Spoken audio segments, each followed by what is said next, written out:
The Secret of the Ages by Robert Collier. If you had a fairy wishing ring, what one thing would you wish for? Wealth, honor, fame, love. What one thing do you desire above everything else in life? Whatever it is, you can have it. Whatever you desire wholeheartedly with singleness of purpose, you can have. But the first and all-important essential is to know what it is this one thing is.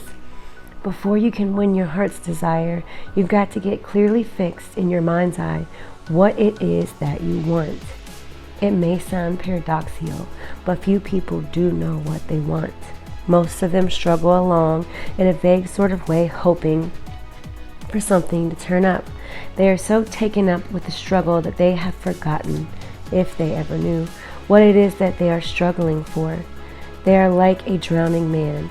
They use up many times the energy it would take to get them somewhere, but they fritter it away in aimless struggles without thought, without direction, exhausting themselves while getting nowhere. You've got to know what you want before you stand much chance of getting it. You have an unfailing messenger to Garcia in that genie of your mind, but you have got to formulate the message. Aladdin would have stood a poor chance of getting anything from his genie if he had not clearly in his mind the things he wanted the genie to get. In the realm of the mind, the realm in which all is practical power, you can possess what you want at once. You have but to claim it, to visualize it, to bring it to your actuality, and it is yours for the taking. For the genie of your mind can give you power over circumstances, health, happiness, and prosperity. All you need to put it to work is an earnest, intense desire. Sounds too good to be true? Well, let us look back at a moment to the start. You are infected with that divine dissatisfaction with things as they are, which has been responsible for all the great accomplishments of this world, else you would not have gotten thus far in this book. Your heart is hungering for something better. Blessed are they which do hunger and thirst after righteousness, right witness, for they shall be filled. You are tired of the worry and grind, tired of the deadly dull routine and daily tasks that lead nowhere, tired of all the petty little ills and ailments that have come to seem the lot of man here on earth. Always there is something within you urging you on to bigger things, giving you no peace, no rest, no chance to be lazy. It is the same something that drove Columbus across the ocean, that drove Hannibal across the Alps, that drove Edison onward and upward from a trained boy to the inventive wizard of the century, that drove Henry Ford from a poor mechanic at 40 to probably the richest man in the world at 60. That something within you is your subconscious self. You're part of universal mind, your genie of the brain. Men call it ambition, and lucky is the man, says Arthur Brisbane, whom the demon of ambition harnesses and drives through life. This wonderful little coachman is the champion driver of all the world and of all history. Lucky you if he is your driver. He will keep you going until you do something worthwhile, working, running, and moving ahead. And that is how a real man ought to be driven. This is the little demon that works in men's brains, that makes the blood tingle in the thought of achievement, and that makes the face flush and grow white at the thought of failure. Every one of us has this demon for a driver, in youth at least. Unfortunately, the majority of us, he gives up as very poor, hopeless things, not worth driving by the time we reach 25 or 30.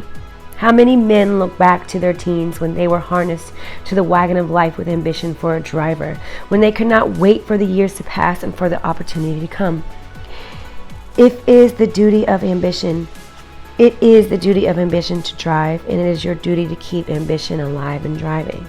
If you are doing nothing, if there is no driving, no hurrying, no working, you may count upon it that there will be no results, nothing much worthwhile in your years to come. Those that are destined to be the big men 20 years from now, when the majority of us will be nobodies, are those whom this demon is driving relentlessly, remorselessly, through the hot weather and the cold weather, through early hours and late hours. Lucky you are if you are in the harness and driven by the demon of ambition. Suppose you have had disappointments, disillusionments along the way. Suppose the fine point of your ambition has become blunted. Remember, there is no obstacle that there is not some way around or over or through, and if you will depend less upon the 10% of your abilities that reside in your conscious mind and leave more to the 90% that constitute your subconscious, you can overcome all obstacles. Remember this: there is no condition so hopeless, no life so far gone that mind cannot redeem it. Every untoward condition is merely a lack of something. Darkness, you know, is not real. It is merely a lack of light. Turn on the light and the darkness will seem to be nothing. It vanishes instantly. In the same way, poverty is simply a lack of necessary supply. Find the avenue of supply and your poverty vanishes. Sickness is merely the absence of health. If you are in perfect health, sickness cannot hurt you. Doctors and nurses go about at will among the sick without fear, and suffer as a rule far less from sickness than does the average man or woman. So there is nothing you have to overcome. You merely have to acquire something, and always mind can show you the way. You can obtain from the mind anything you want if you will learn how to do it. I think we can rest assured that one can do and be practically what he desires to be, says Farnsworth in Practical Psychology, and psychologists all over the world have put the same thought in 1,000 different ways. It is not will, but desire that rules the world. But you will say, I have had plenty of desires all my life. I have always wanted to be rich. How do you account for the difference between my wealth and position and power and that of the rich men all around me? The answer is simply that you have never focused your desires into one great dominating desire. You have a host of mild desires. You mildly wish you were rich and wish you had a position of responsibility and influence. You wish you could travel at will. These wishes are so many and varied that they conflict with each other and you get nowhere in particular. You lack one intense desire, to the accomplishment of which you are willing to subordinate everything else. Do you know how Napoleon so frequently won battles in the face of a superior foe? By concentrating his men at the actual point of contact. His artillery was often greatly outnumbered, but it accomplished far more than the enemy's, because instead of scattering his fire, he concentrated it all on the point of attack. The time you put in aimlessly dreaming and wishing would accomplish marvels if it were concentrated on one definite object. If you have ever taken a magnifying glass and let the sun's rays play through it on some object, you know that as long as the rays were scattered, they are accomplishing nothing. But focus them on one tiny spot and see how quickly they start something. It is the same way with your mind. You got to concentrate on one idea at a time. But how can I learn to concentrate? Many people write me. Concentration is not a thing to be learned. It is merely a thing to do. You concentrate whatever you become sufficiently interested in, anything. Get so interested in a ball game that you jump up and down on your hat. Slap a man you have never seen before on the back. Embrace your nearest neighbor. That is concentration. Become so absorbed in a thrilling play or movie that you no longer realize the orchestra is playing or there are people around you. That is concentration. And that is all concentration ever is. Getting so interested in some one thing that you pay no attention to anything else that is going on around you. If you want a thing badly enough, you need to have no worry about your ability to concentrate on it. Your thoughts will just naturally center on it like bees on honey. Hold in your mind the thing you most desire. Affirm it. Believe it to be an existing fact. Let me quote you again the words of the Master, because there's nothing more important to remember in this whole book. Therefore I say unto you, what things soever ye desire when you pray, believe that ye receive them, and ye shall have them. And again, I say the most important part is the belief that you receive them. Your subconscious mind is exceedingly amenable to suggestion. If you can truly believe that you have received something, can impress that belief upon your subconscious mind, depend upon it, it will see that you have it. For being a part of universal mind, it shares that universal mind's all power. The Father that is within me, He does the works. Your mind will respond to your desire in the exact proportion in which you believe. As thy faith is, so be it unto thee. The people who live in beautiful homes, who have plenty to spend, who travel about in yachts and fine cars, are for the most part people who started out to accomplish some definite thing. They had one clear goal in mind, and everything they did centered on that goal. Most men just jog along in a rut, going through the same old routine day after day, eking out a bare livelihood with no definite desire other than the vague hope that the fortune will someday drop in their lap. Fortune doesn't often play such pranks. And a rut, differs from a grave only in depth. A life such as that is no better than the animals live. Work all day for money to buy bread, to give you strength to work all the next day to buy more bread. There is nothing to it but the daily search for food and substance. No time for aught but worry and struggle, no hope of anything but the sources of sorrow and death. You can have anything you want if you want it badly enough. You can be anything you want to be, have anything you desire, accomplish anything you set out to accomplish if you will hold to that desire with singleness of purpose, if you will understand and believe in your own powers to accomplish. What is it that you wish in life? Is it health?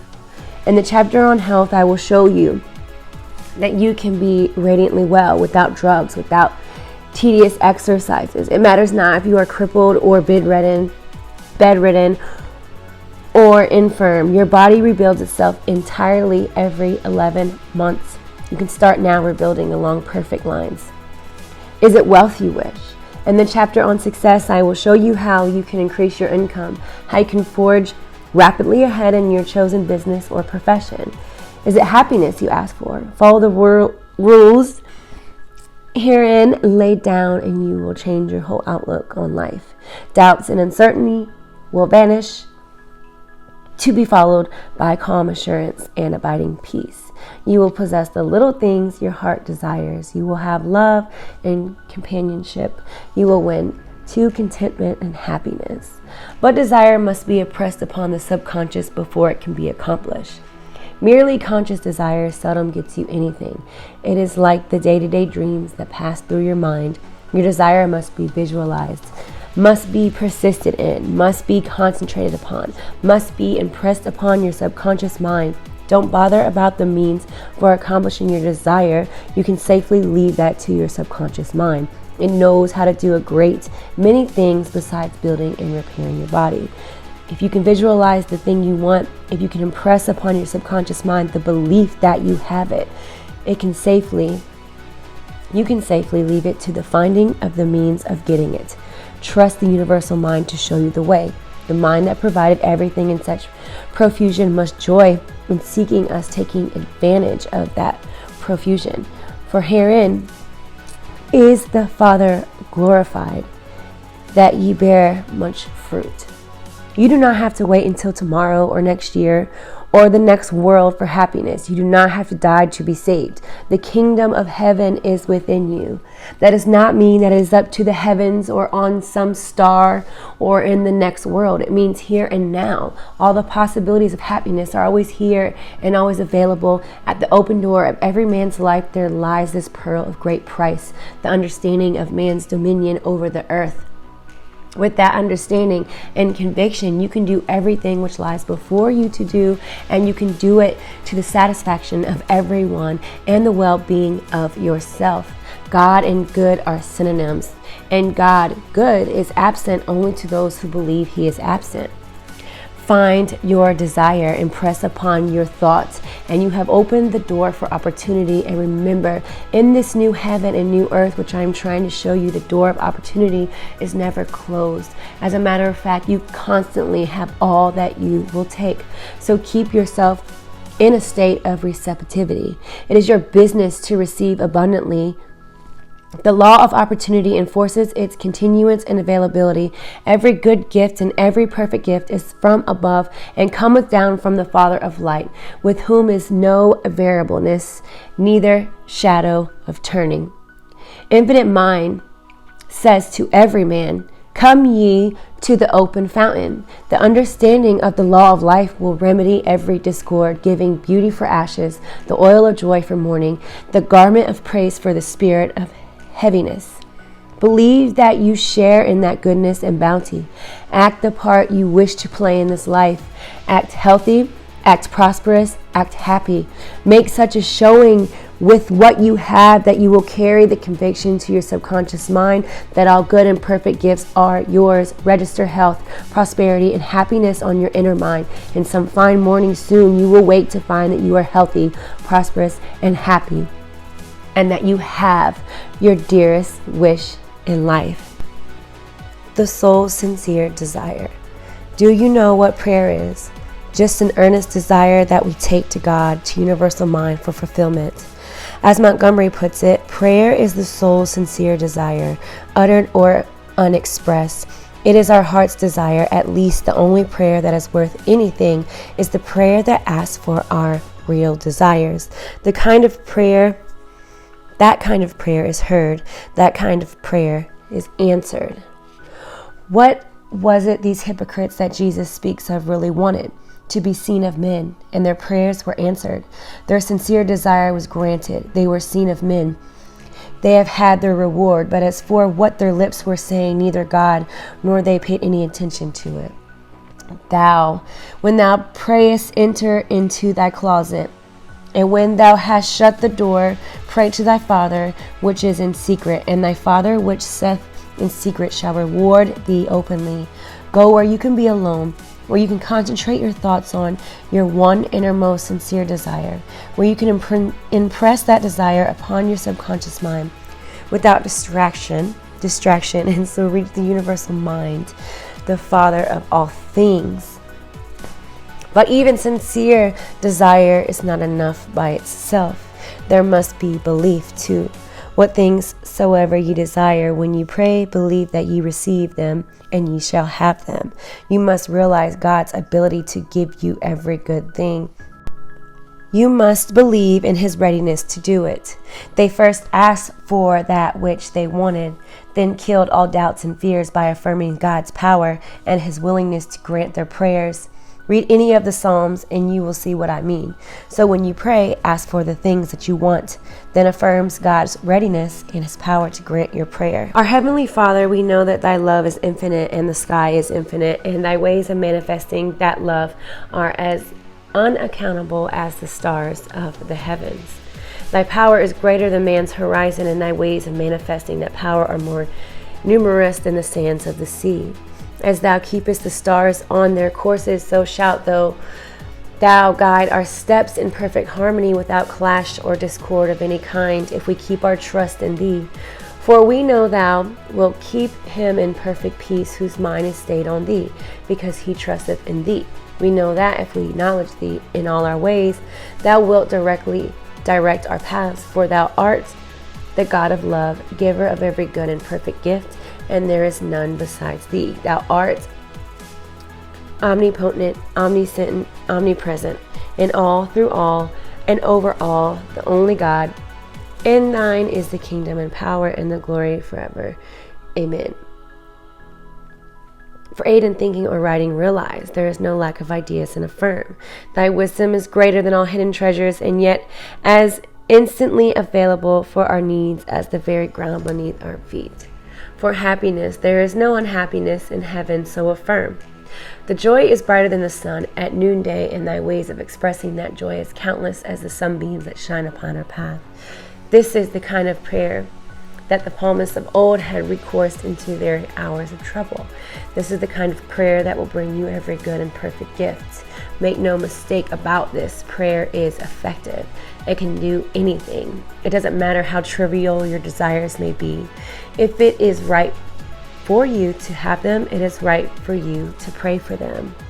Persons who know with assurance that the sea will carry them if they do certain things will swim quite calmly, happily, and will not mind if the water goes right over them. Oh, you say that person is doing the whole thing. He can't do it without the sea. You might hypnotize people into faith. You might say you are now in the ocean, swim off the edge, which is really a cliff. You might make them do it. They might have implicit faith in you. You might hypnotize them into thinking that they were swimming, but if they swam off the edge of the cliff, they would fall.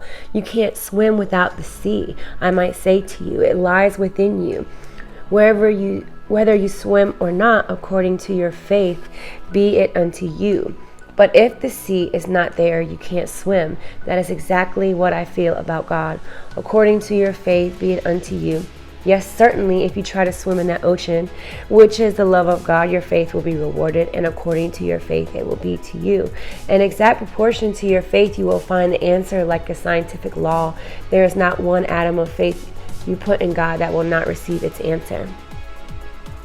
But remember, you would not plant a valuable seed in your garden and then a day or week later go out and dig it up to see if it were sprouting.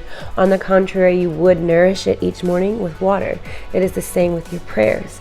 Don't plant the seed of your desire in your subconscious mind and then go out the next morning and tear it up with doubts and fears. Nourish it by holding in thought the thing you desire, by believing in it, visualizing it, seeing it as an accomplishment, an accomplished fact. If you ask for my own formula for a successful prayer, I would say, first, center your thoughts on the one thing you want. Visualize it. Make a mental image of it. You are planting the seed of desire, but don't be content with that. Planting alone will not make a seed of corn grow. It has to be warmed by sunshine, nurtured by rain. So with the seed of your desire, it must be warmed by faith, nurtured by consistent belief. So, second, read the 91st and the 23rd Psalm, just as a reminder of God's power and His readiness to help you in all your needs. Third, don't forget to be thankful, not merely for past favors, but for the granting of His favor you are now asking. To be able to thank God for it sincerely in advance of its actual material manifestation is the finest evidence of belief. Fourth, believe. Picture the thing that you want so clearly, see it in your imagination so vividly that for the moment at least you will actually believe that you have it. I'm also going to add into this, guys, is 5, is feel the emotion, the happiness, the satisfaction, the joy that you get from believing that it is so. It is in this sincere conviction, registered upon your subconscious mind and through it upon universal mind that brings the answer to your prayers. Once you convince your subconscious mind that you have the thing you want, you can forget it and go on to your next problem. Minds will attend to the bringing of it into being.